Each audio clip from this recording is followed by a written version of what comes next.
वैदिक अमृत ध्यान साधना प्रभात सत्संग में आप सभी साधक साधिकाओं का, उपासक उपासिकाओं का हार्दिक स्वागत है। आइए पूर्व की भांति आज की ब्रह्म वेला में, आज के ब्रह्म मुहूर्त में भी हम उस महान प्रभु के गुणों का, स्वरूप का, कृपाओं का गान करते हुए, अनुभव करते हुए, जीवन में और जगत में उन्हें विचारते हुए अपने हृदय को, अंतःकरण को पावन कर परमेश्वर की भावना से, उनकी कृपाओं के एहसासों से अपने हृदय को पावन करें और जीवन में उस महान प्रभु को अनुभव करें, समझें।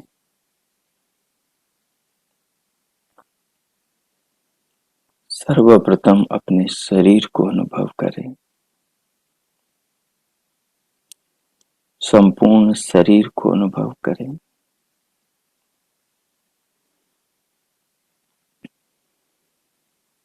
सिर से पांव तक, पांव से सिर तक संपूर्ण शरीर को अनुभव करें। कमर, पीठ और गर्दन को सीधा रखें। नेत्रों को बंद रखें, हथेलियों को गोद में रखें।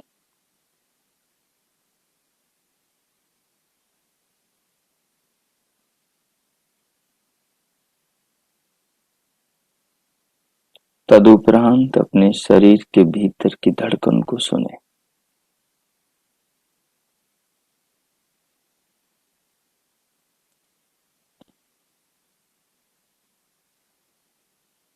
अब बाहर से भीतर आने वाली श्वास को अनुभव करें। थोड़ी देर धड़कन को सुने, श्वास को अनुभव करें। धीरे धीरे लंबा गहरा श्वास को करते हुए, लेते हुए अनुभव करें। उसके साथ साथ पूरे शरीर को अनुभव करें। इससे शरीर में जो सुख की अनुभूति हो, उस सुख की अनुभूति में डूब जाए, उसे अनुभव करें। शरीर के सुख की अनुभूति होगी, शरीर में सत्व गुण बढ़ेगा, एकाग्रता बढ़ेगी। श्वास की अनुभूति होगी, दिव्य नाद की अनुभूति होगी। भ्रिकुटी में देखेंगे तो दिव्य प्रकाश की अनुभूति होगी। इन सब अनुभूतियों के साथ में थोड़ी देर ध्यान में रहें, पूरी तरह शांत हो जाएं। केवल इन अनुभूतियों को करें और ये जिनकी अनुभूतियां हो रही है, शरीर की है, श्वास की है, दिव्य नाद की है, दिव्य प्रकाश की है, इन अनुभूतियों को भगवान के बनाए पदार्थों की अनुभूतियां जाने कि जो अनुभव हो रहा है ये भगवान की व्यवस्था से हो रहा है। जिस सच्चिदानंद प्रभु की गोद में हम रात भर थे, जिसकी व्यवस्था में जीवित है और अभी है, उसी भगवान की कृपा से ये शरीर मिला है, ये श्वास आ रही जा रही है, ये धड़कन चल रही है और ये नाद सुन रहे हैं और ये प्रकाश भ्रिकुटी में देख रहे हैं। उस प्रभु का नाम ओम है। इन सब अनुभवों को करते हुए मन ही मन में प्रभु के नाम का जप करेंगे और 5 मिनट बस केवल भगवान के भजन में, उनके पदार्थों के अनुभव में, उनके नाम के जप में और उनके भाव में अपनी आत्मा को निमग्न करना है, लवलीन करना है और उसमें डूबा हुआ स्वयं को अनुभव करना है। तो 5 मिनट में मौन होता हूँ, आप इस आनंद को ले, मन को इधर उधर बिल्कुल नहीं जाने देंगे, इसी भाव में लगा के रखें। ओम कीजिए।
हो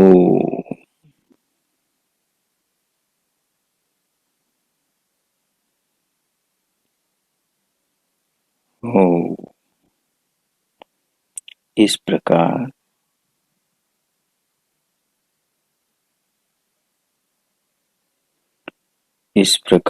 प्रभु के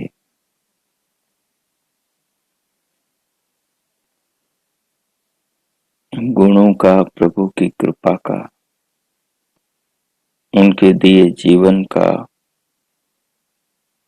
उनकी व्यवस्था से चल रही देह में धड़कन का, आती जाती श्वास का, देह के भीतर की नाद का और दिव्य प्रकाश का, भगवान के नाम सुमिरन का अनुभव करते हुए इन सद्भावों में, अनुभूतियों में अपनी आत्मा को लगाकर अपने अंतःकरण में आध्यात्मिक संस्कार डालते हुए अब आइए पूर्व की भांति हम पुनः जीवन के महान श्रेष्ठ निर्माण की परिपाटी ईशोपनिषद के महान श्लोकों के भाव का आत्मसात करें। ईशोपनिषद यजुर्वेद का 40वें अध्याय का संदेश है कि हम जीवन का निर्माण कैसा करें। जीवन का निर्माण हम ऐसा करें कि अपने जीवन में, अपनी आत्मा में, अपने आपे में हमें सब समाते हुए प्रतीत हो और हम सब में समाये हुए हमें मालूम हो। ये तत्व ज्ञान के स्तर पर ही संभव है, ये वस्तु के स्तर पर संभव नहीं, क्योंकि हर व्यक्ति अलग है। अब आप भीतर से इस भावना के साथ नेत्र खोल के बाहर स्क्रीन पर देखें और इस तत्व को समझें कि हम शरीर के साथ किसी के अंदर प्रवेश नहीं कर सकते।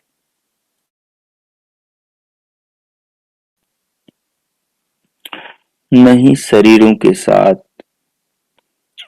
बाकी प्राणी हमारे भीतर प्रवेश कर सकते, लेकिन एक रास्ता है, वो रास्ता ज्ञान का है।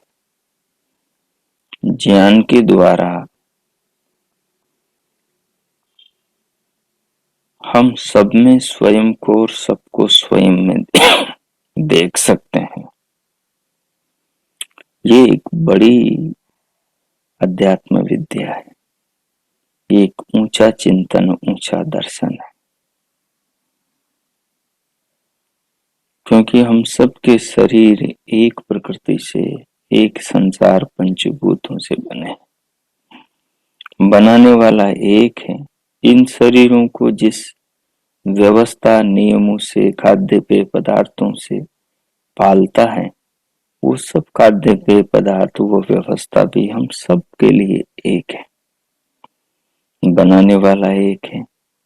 जिस मटेरियल से, मिट्टी से, पंचभूतों से देह हमारी बनी, वो भी एक है। और इस शरीर के पालन पोषण के निमित्त जितने भी पदार्थ बने हैं, वो सब पदार्थ भी पंचभूतों से बने हैं, उनका बनाने वाला भी एक है। इस जीवन में जो मनुष्य अच्छे बुरे कर्म करता है, उनका फल देने वाला भी एक है। तो हम सब भगवान के बच्चे। तो इस एकत्वम अनुपश्यत, जब इस एकत्व को मनुष्य सर्वत्र सृष्टि में, प्राणियों में सर्वत्र देखता है, तो फिर उसका मोह मिट जाता है और शोक भी मिट जाता है, क्योंकि आत्मा को जानकर वह आत्मज्ञानी हो जाता है। तो वो इस तत्व को जान जाता है कि भाई अब संसार में कोई आत्मा ऐसी नहीं जो मरने वाली, जलने वाली, कटने वाली, पिटने वाली, विकृत होने वाली, खराब होने वाली हो। आत्मा तो अजर अमर सदा एक जैसा रहने वाला सनातन चेतन तत्व है। इस तत्व को जान करके वो निर्भीक हो जाता है।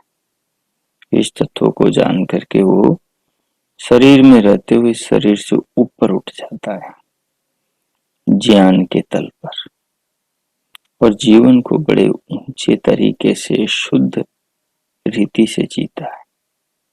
हमेशा खुश रहता है, प्रसन्न रहता है, क्योंकि दुख के जो कारण मानसिक थे उन सबको जानकर वो अब ऊपर उठ गया है। इस कारण से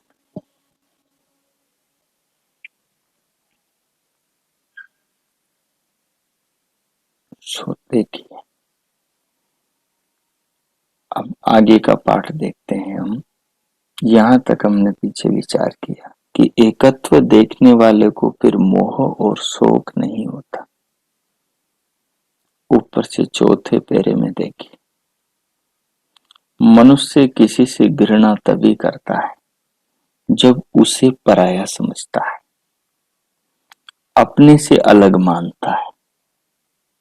सड़क के किनारे बैठे हुए किसी कुष्ठी को देखकर जैसा घृणा का भाव आता है, हमारे अंदर उपजता है, वैसा क्या अपने कोई माता पिता पुत्र पुत्री भाई बहन कुष्ठी हो जाएं तो उन्हें देखकर भी उपजेगा? नहीं उपजेगा। उनके प्रति तो हमारी ममता ही जागृत होगी, हमारे अंदर से उनके प्रति करुणा प्रेम ही उमड़ेगा। उनकी हम जी जान से सेवा करेंगे। क्यों? क्योंकि उन्हें हम अपने परिवार का अंग समझते हैं, उन्हें हम अपने परिवार का भाग समझते हैं, अपने जीवन का हिस्सा समझते हैं कि ये नहीं होते तो मैं नहीं होता। उनमें अपने आत्मा को हम देखते हैं, अपने आप को देखते हैं, अपनी खुशियों को, अपने दुख सुख को देखते हैं। तो अपने उनमें अपने आत्मा को देखते हैं, उनका हमने अपने साथ एकत्व माना हुआ है। इस कारण से उनका दुख अपना दुख हो जाता है, उनका सुख अपना सुख हो जाता है। जब वो सुखी होते हैं तो हम भी सुखी होने लगते हैं, वो दुखी होते हैं तो हम भी दुखी होने लगते हैं। घर में माँ बाप रोने लगते हैं तो बच्चे रोने लगते हैं, और बच्चे रोने लगते हैं तो माँ बाप रोने लग जाते हैं। हम उनके दुख में दुखी हो जाते हैं और उनके सुख में सुखी हो जाते हैं। वो हमारे दुख में दुखी हो जाते हैं, हमारे सुख में सुखी हो जाते हैं। इसे कहते हैं एकत्व। इस रीति से वसुधैव कुटुंबकम, पूरा जगत ही अपना परिवार बन जाता है। ये एक व्यवहारिक दृष्टि है, ये शारीरिक दृष्टि, सामाजिक दृष्टि, संबंधों की दृष्टि।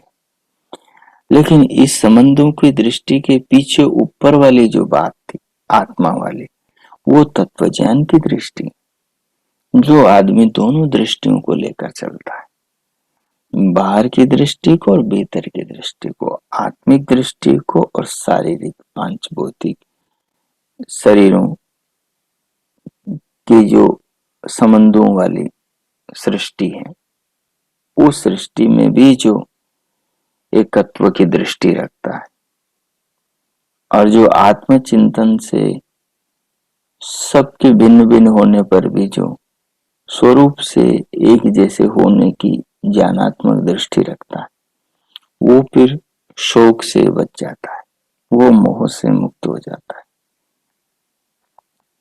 तो कह रहे हैं सामाजिक तल पर, परिवार के तल पर, समूह के तल पर इस प्रकार का जो व्यवहार है, इससे हमारे अंदर एकता आ जाती।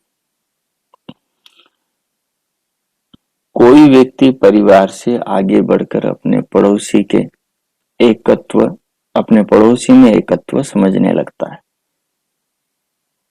कई लोगों का अपने पड़ोसियों से बड़ा प्रेम होता है। पड़ोसी भी दुख सुख में बड़े साथ में खड़े होते हैं, तो उनसे भी प्रेम हो जाता है। वो भले ही अपने जन्म संबंध से जुड़े न हो, लेकिन फिर भी उनके साथ मन ऐसा मिल जाता है कि परिवार से बढ़कर हम पड़ोसी को समझने लग जाते हैं। अपनी हर दुख सुख की बात उसे कहते हैं, वो भी कहता है। वो भी सच्चे भाई, सच्चे माँ बाप और सच्चे इष्ट मित्र की तरह सहयोग करता है। तो वहां पर भी एकत्व आ जाता है हमारे अंदर। सामने वाले से हम दुखी होने लगते हैं उसके दुख से, उसके सुख में शामिल होकर हम भी आनंदित होने लगते हैं। तो इसी को कहते हैं कि एकत्व की स्थापना करना। लेकिन ये एकत्व की स्थापना विवेक पूर्वक होनी चाहिए। जो विवेक पूर्वक होगी कि हम सब भगवान एक ईश्वर के बच्चे हैं, तो फिर कोई भी हुआ, अड़ोसी हुआ, पड़ोसी हुआ, परिवार का सदस्य हुआ या दूसरे का भाई बंधु हुआ, अपना तो भाई बंधु हो गया ना। क्योंकि परमात्मा हम सबका एक पिता है और एक पिता परमात्मा के हम सब बच्चे हैं। तो अब जाति पाति सीमा रेखा, बड़े छोटे की ऊंच नीच भेदभाव सब मिट गया, क्योंकि हम तो एक भगवान के बच्चे हैं। ये एकत्व का चिंतन है। तब उसे पड़ोसी का दुख दर्द, अपना दुख दर्द अनुभव होता है। जब वो एकत्व की इतनी गहरी निष्ठा में, भावना में उतर जाता है कि उसमें अपनी आत्मा का दर्शन करने लगता है। दूसरा व्यक्ति अपने ममत्व की सीमा और अधिक बढ़ाकर अपने गांव तक ले जाता है। वो पूरे गांव को अपना परिवार समझने लगता है और बढ़ाकर फैलाकर वो पूरे नगर तक ले जाता है। अब नगर को भी अपना परिवार समझने लगता है। फिर और जनपद तक ले जाता है, पूरे जिलों को अपना परिवार समझता है, राज्य को अपना परिवार समझता है और पूरे राष्ट्र तक उसको फैला देता है। अब राष्ट्र की जो अच्छी बुरी घटनाएं, जो चीजें घटती हैं, तो उनको याद करके सुखी दुखी होता है, राष्ट्र का चिंतन करता है, राष्ट्र की हालत को देख करके कुछ अच्छे सुधार का विचार करता है। ये एकत्व का भाव, सबके भले का सोचता है। तब उसे अपने ग्रामवासी, नगरवासी, जनपदवासी, प्रदेशवासी या राष्ट्रवासी का सुख दुख अपना सुख दुख प्रतीत होने लगता है। इसी प्रकार यदि कोई मनुष्य सारे विश्व के साथ एकत्व मान ले, सारे विश्व के लोगों में अपने आत्मा को देखने लगे, तो विश्व भर के लोगों का सुख दुख उसका अपना सुख दुख बन जाएगा। तब वह कभी इन्हें घृणास्पद स्थिति में देख कर भी इनमें घृणा नहीं करेगा, अपितु इनसे स्नेह करेगा, इनकी सेवा शुश्रूषा करेगा, आवश्यकता होने पर इन्हें अपने घर में स्थान भी देगा। महर्षि स्वामी दयानंद जी महाराज, हम कहते हैं कि वो केवल आर्य समाजियों के थे, लेकिन ये बात नितांत गलत है। उनका हृदय सबके लिए खुला था, उनके अंदर सबके प्रति प्रेम था। उन्होंने किसी व्यक्ति को बांटा नहीं, श्रेष्ठ को श्रेष्ठ और निकृष्ट को निकृष्ट कहा, उत्तम को उत्तम, नीच स्वभाव के व्यक्ति को नीच स्वभाव का कहा, जो जैसा है उसको वैसा कहा। वो सारे विश्व को एक परिवार मानने वाले संत थे। तो हमारे अंदर भी उस दृष्टि का उदय हो। ये जब एकत्व की भावना प्रबल होती है और साथ में जब आत्मा परमात्मा का ज्ञान होता है, ये तत्वतः वैदिक रीति से ये बोध होता है, तो उसके बाद में मनुष्य का जीवन बड़ा पावन और ऊंचा होता है। तभी वो सबके अंदर एकत्व को देख पाता है, तभी वो सब में एकत्व को राग द्वेष से रहित होकर देखता है, ईर्ष्या द्वेष से रहित होकर देखता है, जो एक अपने आप में बड़ी ऊंची बात है।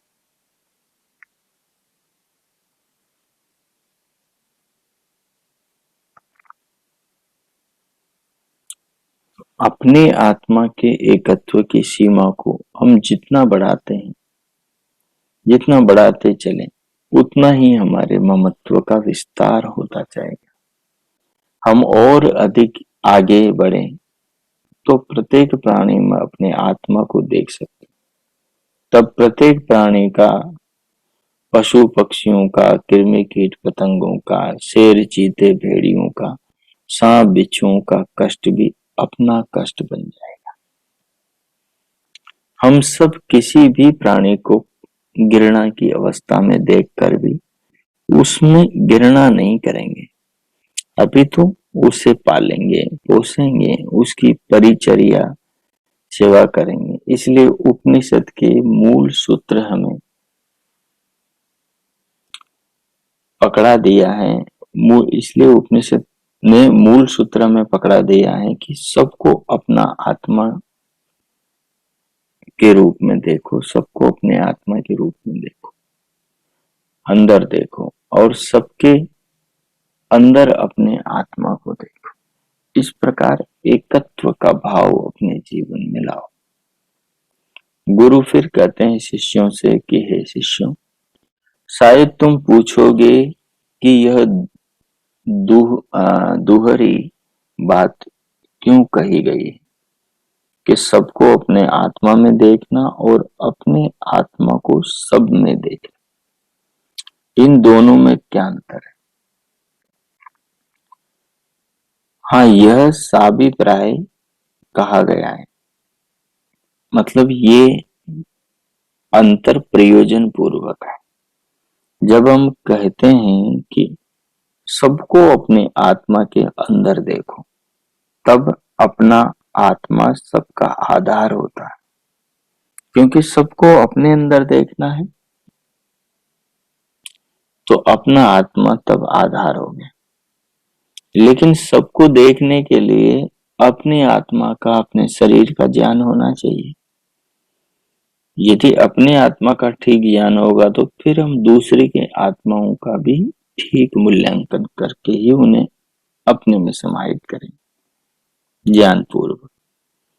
तब अपने आत्मा का आधार होगा और सब मनुष्य प्राणियों की जो आत्माएं या शरीर हैं वो आधे हो जाएंगे। यानी इस चिंतन का आधार, शुरुआत अपनी आत्मा से होगी, अपना आत्मा आधार होगा, अपना आत्मा का जो ज्ञान है वही ज्ञान दूसरे की आत्माओं को अपने अंदर भावना के तल पर समाहित करने का ज्ञान, दर्शन, समझ पैदा करेगा, सुमेधा, प्रज्ञा पैदा करेगा। सब मनुष्य आधे हैं। आशय यह होता है कि सब मनुष्य, क्योंकि मेरे आत्मा के अंग है, इसलिए मेरा आत्मा जो कुछ प्रशंसनीय कार्य करता है उसमें भागीदार वे भी हैं। किंतु जब हम कहते हैं कि सब मनुष्यों में अपने आत्मा को देखो, तब सब मनुष्य आधार होते हैं और हमारा आत्मा आधे होता है। तब यह आशय होता है कि अन्य मनुष्य जो कुछ प्रशंसनीय या निंदनीय कार्य करते हैं उनका भागीदार मैं भी हूं। जब मेरे प्रशंसनीय कार्य दूसरों के भी माने जाएंगे और दूसरों के निंदनीय कार्य मेरे भी माने जाएंगे, तब दूसरों से घृणा करने का कोई अवसर नहीं रहेगा, क्योंकि मैं तथा दूसरे मनुष्य एक समान ही प्रशंसनीय व निंदनीय कार्यों के कर्ता सिद्ध हो गए। दूसरों से घृणा करने का अवसर तो तब है जब मैं प्रशंसास्पद हूं और दूसरे निंदास्पद हो। यह सच है कि अच्छा या बुरा काम करने वाला मनुष्य एकमात्र स्वयं उसका उत्तरदायी नहीं होता, अपितु सारा समाज किसी न किसी रूप में उसका उत्तरदायी होता है। एक आदमी को गलत ज्ञान मिला तो वो गलत ज्ञान सारा टोटली उसी के माँ बाप ने नहीं दिया, उसके आस पड़ोस के गली मोहल्ले के उसके दोस्तों ने मित्रों ने भी दिया है। एक आदमी खैनी जर्दा खाता है, गुटखा बीड़ी सिगरेट खाता पीता है, तो उसमें उसका परिवार जिम्मेदार नहीं है पूरा है। हो सकता है उसके परिवार का कोई सदस्य खाता हो, उसके कारण उसमें भी ये लत लगे हो, तो परिवार भी कारण होगा।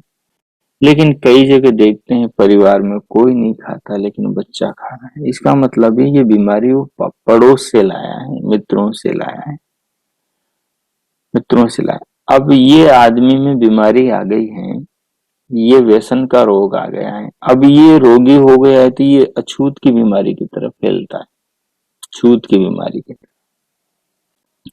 ये जहाँ जाएगा पिएगा, बीड़ी सिगरेट पिएगा, गाली गलौज करेगा, ठीक है, शराब मांसाहार करेगा, तो दूसरे लोग भी इसको देखकर सीखेंगे। तो ये इस आदमी ने समाज को बिगाड़ना शुरू कर दिया। वैसे ही दूसरे आदमी बिगड़ते हैं तो वो हमारे बच्चों को बिगाड़ते हैं, उनके लिए हम समाज, हमारे लिए वो समाज। समाज यानी मनुष्य का समुदाय। तो इस प्रकार से जब हम बिगड़ते हैं तो हमारा परिवार और हमारा मोहल्ला, हमारा गांव नगर शहर बिगड़ता है, समाज बिगड़ता है, समाज बिगड़ता है तो पूरा राष्ट्र बिगड़ता है। इसलिए यहाँ पर कह रहे हैं कि अपना उत्तरदायी है यदि समाज बिगड़ रहा है तो, क्योंकि हमने अपने आप का शुद्ध निर्माण नहीं किया। हम अपने आप का निर्माण करते तो भले हम दूसरों का नहीं करते तो लोग हमें देख देख कर ही सुधरते, हमें देखकर ही प्रेरणा प्राप्त करते। जो हमारे संपर्क में आता वो हमसे जुड़ता चला जाता, बदलता चला जाता। ये बात तो राष्ट्र में कहीं अराजकता है, राष्ट्र में कहीं प्रकार की समस्याएं हैं, तो राष्ट्र एक शरीर की भांति, अब उसमें एक जगह फोड़ा फुंसी हो गया है तो पूरे शरीर की जिम्मेदारी है कि उस रोग को दूर करें। अपने खांसी जुकाम कुछ भी हो जाता है तो अपन पूरे शरीर से दुकान पे जाते हैं और दवाई लेते हैं, डॉक्टर के पास में जाते हैं, चिकित्सा करवाते हैं। तो पूरे शरीर से, शरीर का हर पुर्जा, शरीर की हर कोशिका, हर नस नाड़ियां, देह की 72,000 नस नाड़ियां काम करती। शरीर में अरबों खरबों कोशिकाएं होंगी, वो सारी मिलकर एक कार्य को साकार करती। तो राष्ट्र में कहीं समस्या आ गई है तो सारे राष्ट्र को मिलकर उसकी समस्या का दूर निवारण करना चाहिए। और जो ज्ञानी हैं, जो इस बात को समझते हैं, उन्हें तो हमेशा समस्याओं के समाधान में लगे ही रहना चाहिए। अब हम लोग ज्ञानी बहुत हैं, लेकिन हम ज्ञान को फैलाते नहीं, हम अपने पड़ोस तक पहुंचाते नहीं, हम फोन करके किसी को दो अच्छी बात बताते नहीं, हम की अच्छी विचारधारा, अच्छे भावों से, विचारों से जोड़ते नहीं लोगों को। तो ये अपनी दुर्बलता है, ये एक प्रकार के सामाजिक अपराधों का कारण है। वो कहते हैं कि दुर्जनों की सक्रियता समाज की हानि में बड़ा कारण है, लेकिन सज्जनों की निष्क्रियता भी कम कारण नहीं है। यदि सज्जन निष्क्रिय नहीं तो दुर्जनता मिटती चली जाएगी। अगर आप ज्ञान फैलाने लग जाएं, आप में हर व्यक्ति अपने मोहल्ले की जिम्मेदारी ले ले कि मैं अपने मोहल्ले में घर घर ज्ञान बांटने जाऊंगी, ज्ञान बांटने जाऊंगा, पंपलेट बांटूंगा, बात को अच्छे तरीके से समझाऊंगा, उनके घर में कैलेंडर लगा के आऊंगा, एक श्लोक लिख कर आऊंगा। तो यदि कोई जिम्मेदारी ले ले तो कैसे दुनिया नहीं बदले। देखो धीरे धीरे ईसाइयों ने कितना अपना परिवार बढ़ा लिया और हम करते जा रहे हैं, क्योंकि हम लोग मेहनत नहीं करते, घर कर जाते नहीं, लोगों से मिलते जुलते नहीं, विश्व को अपना परिवार समझते नहीं। हम तो अपने परिवार को अपना परिवार समझते हैं। तो हम लोग तो बड़े कूपमंडूक हैं। हम समझते हैं हम बचे तो ठीक है, ज्यादा अच्छी बात है, दूसरे जाएं भाड़ में, लेकिन दूसरे मरेंगे तो चीटे हम तक भी आएंगे, हम भी नहीं बचेंगे। तो इसलिए अपने को भी अपनी अच्छी विचारधारा, सर्वोत्तम विचारधारा, वेद की, ईश्वर की, ऋषियों की विचारधारा है, तो इसको घर घर हम फैलाते हैं तो हमारा पुण्य भी बढ़ता है, हमारे अच्छे संस्कार भी बनते हैं, अंतःकरण में पड़ते हैं और जीवन में खुशी भी होती है कि हमने कुछ अच्छा किया, तो मरते समय मलाल नहीं होता। तो ये सब बातें हैं। तो अच्छाई की शुरुआत अपने से करनी चाहिए और जो ज्ञान जितना मिलता जा रहा है, जितना साधन, जितनी शक्ति अपने पास में है, उन साधनों का सदुपयोग करके दूसरों के अंदर भी इन गुणों का आरोपण करना चाहिए, दूसरों को भी अच्छा, श्रेष्ठ, योग्य बनाना चाहिए। तब जाकर समाज के अंदर कुछ अच्छे भले नेक कार्य होते। तो देखिए आप आगे क्या करें। तो यह सच है कि अच्छा या बुरा काम करने वाला मनुष्य एकमात्र स्वयं उसका उत्तरदायी नहीं होता, अपितु सारा समाज किसी न किसी रूप में उत्तरदायी होता है। तो शिष्य कहते हैं कि गुरुजी, आपने श्रुति वाक्य के आधार पर कहा कि जब सब प्राणी अपना आत्मा ही लगने लगते हैं तब मोह या शोक नहीं रहता। इसे खोलकर समझाने की कृपा करें। तो कह रहे हैं कि देखो, जिसे हम अपना मानते हैं उसके प्रति हमारा मोह होता है और जिसे पराया मानते हैं उसके प्रशंसनीय कर्म भी हमें शोकाकुल कर देते हैं। जिसे हम अपना देखते हैं कि ये मेरा है तो उसकी उन्नति में हम खुशी होते हैं, खुश होते हैं, लेकिन जिसे हम पराया मानते हैं उसके बढ़िया प्रशंसनीय भले काम होते हैं, उनसे भी हमें ईर्ष्या द्वेष होती है। उनको, उसकी बढ़ोतरी को देखकर हम शोक के सागर में डूब जाते हैं, हम तनाव में चले जाते हैं, क्योंकि उसकी उन्नति से हमें ईर्ष्या होती। ये ईर्ष्या बड़ा रोग है और ये बड़े बड़ों को नहीं छोड़ते। कोई अपने परिवार का, कोई अपने पड़ोस का, कोई अपनी विचारधारा का व्यक्ति आगे बढ़ने लगता है तो दूसरा उसको गिराने की कोशिश करता है। ये ईर्ष्या है। ये किसी में भी हो सकती है, ज्ञानी धुरंधर में भी हो सकती है और ये अज्ञानी मूढ़ मनुष्य में भी हो सकती है। इसे तो जो मिटाता है उसी की मिटती, जो नहीं मिटाता उसके भीतर ये बढ़ती जाती। तो फिर आगे कहा कि परंतु जब सभी अपने हो जाते हैं, परंतु जब सभी अपने हो जाते हैं तब किसी विशेष व्यक्ति के प्रति हमारा ममत्व या मोह नहीं रहता, न ही किसी विशेष व्यक्ति विशेष से हमारा द्वेष होता है। जब किसी से हमें द्वेष नहीं होता तब दूसरों के अच्छे कार्य हमें प्रसन्न ही करते हैं, न कि शोकाकुल करते। इसलिए इस प्रकार अपने आत्मा का विस्तार करके जो सबको अपना समझता है, वह जैसे अपनी उन्नति चाहता है वैसे ही दूसरों की उन्नति चाहता है। ये सबको अपना समझने की भावना यदि सारे विश्व के लोगों में आ जाए तो सब लड़ाई झगड़ों का अंत हो जाए, युद्धों की विभीषिकाएं, इच्छाएं समाप्त हो जाएं और सर्वत्र सुख, शांति, समृद्धि का साम्राज्य फैल जाए। तो ये जो दो श्लोक हैं ये जीवन को, समाज को एक सूत्र में पिरोने वाले श्लोक हैं। ये हमें जीवन और संसार को कैसे सुंदर बनाया जाए उसका तरीका बताते हैं। तो इसके हमने आध्यात्मिक और भौतिक अर्थों को समझा, अभिप्रायों को समझा। अब इस पर आप 5 मिनट ध्यान करेंगे और ध्यान करते हुए फिर अंत में भगवान का धन्यवाद करते हुए भीतर से बाहर आएंगे।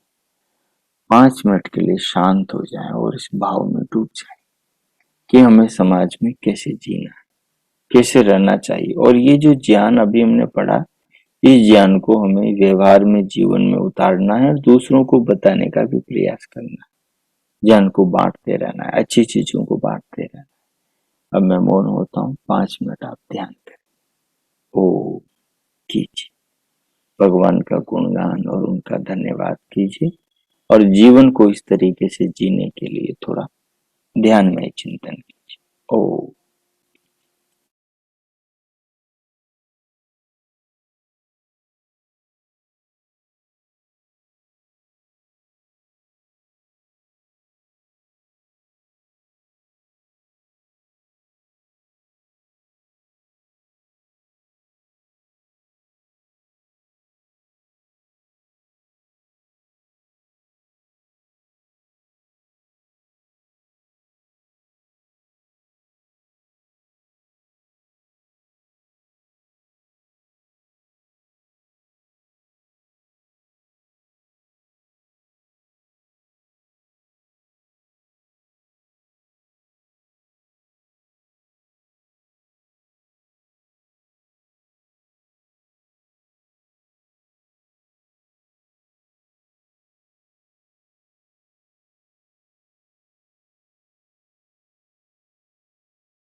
ओ,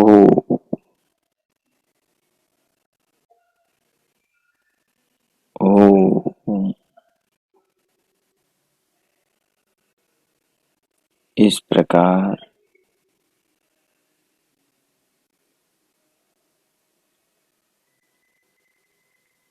स्वयं को संसार के समस्त प्राणियों में और समस्त प्राणियों को स्वयं में, अपनी आत्मा में सब आत्माओं को और आत्माओं में अपनी आत्मा को देखने, ज्ञान के द्वारा विचारने और सामाजिक जीवन के स्वरूप में एकत्व लाने के इस आत्मचिंतन को आत्मसात करें। जो भी विचारा है, ध्यान किया है, उसको अंतःकरण में सुरक्षित करें और भगवान का धन्यवाद करते हुए उनके प्रति अपने भीतर सच्ची श्रद्धा, कृतज्ञता, आभार का भाव रखते हुए अब भीतर से स्वयं को बाहर अंतस जागरूकता के साथ ले आए। पूरी देह को अनुभव कर, शरीर को अनुभव करें और शांति पाठ करें। ओम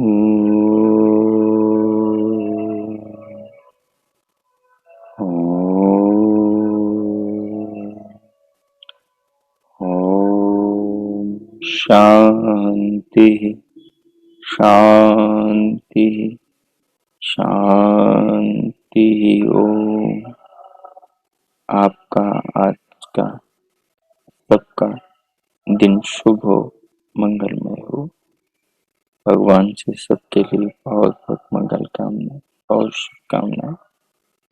हम अपने जीवन को इन 2 श्लोकों के अनुसार व्यापक बनाएं। अपने पुरुषार्थ से, मेहनत से अर्जित द्रव्यों का सेवन करें। अपने उत्तम निर्माण का और पूरे समाज के श्रेष्ठ निर्माण का चिंतन करें। जितना सामर्थ्य हो, जितना बुद्धि बल हो, उतना लोक निर्माण में अपना योगदान जरूर। पूरा विश्व अपने कुटुंब जैसा हो, अपने परिवार जैसा हो। सबका दुख दर्द हमें अपना लगे।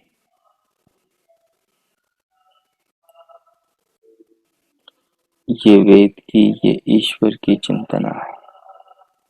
निर्देश है, उपदेश है, आदेश है कि जीवन का इस रीति से हम निर्माण करें, तभी जीवन में सफलता मिले। सो आइए भगवान के दिए शक्ति, सामर्थ्य, शरीर का सदुपयोग करें और जो मनुष्य का भगवान ने कर्तव्य बताया है, उन कर्तव्य कर्मों को जीवन में साकार करने का प्रयास करें। पुनः बहुत बहुत शुभकामनाएं। इति ओम।